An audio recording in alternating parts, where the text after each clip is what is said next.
हमारे यहां अल्लाह माफ करे एतिकाफ कौन लोग करते हैं? जो कोई काम के ना हो, जो रिटायर हो चुके हो, कोई बिजनेस नहीं, कोई काम नहीं, फैमिली की कोई जिम्मेदारी नहीं। हाँ जनाब, आप थोड़ा एतिकाफ में बैठ जाए।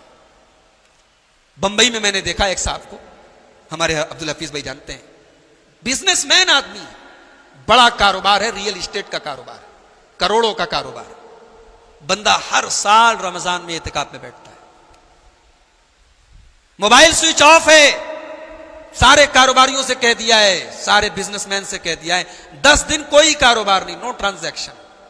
अगर होगा हमारे फला वकील से, फला मुनीफ से मिल लो, कर लो, देख लो, मैं बात भी नहीं करूंगा रमजान में एतिकाफ की हालत।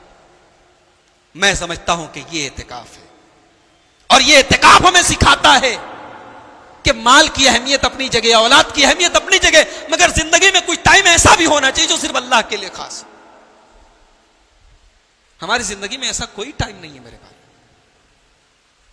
इसीलिए अल्लाह कुरान करीम में कहता है, या अय्युहल्लज़ीना आमनू ला तुल्हिकुम अमवालुकुम वला औलादुकुम अन ज़िक्रिल्लाह।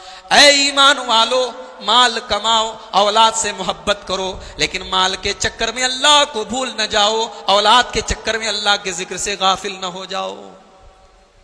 आज वही हो रहा है, कहीं माल के चक्कर में नमाज छूट रही, कहीं औलाद के चक्कर में हराम काम हो रहा है। माल और औलाद दुनिया की खूबसूरती, हमारी जिंदगी का नूर है। हमारी जिंदगी माल के बगैर नहीं चल सकती, कारोबार के बगैर नहीं चल सकती, पैसे के बगैर नहीं चल सकती, जरूरत है हमारी। मगर एक बात बताऊं, अल्लाह ने कारोबार के लिए कहा जमीन में चलो, फमशू फी मना के बिया, जमीन में चलो। लेकिन जब जन्नत की बात आई तो अल्लाह ने चलो नहीं कहा, अल्लाह ने कहा साबिकू, कंपटीशन करो, कंपटीशन करो, एक दूसरे से आगे बढ़ो। और जब अल्लाह की तरफ भागने की बात आई तो अल्लाह ने कहा फफिर्रू इलल्लाह, अल्लाह की तरफ दौड़ो, भागो।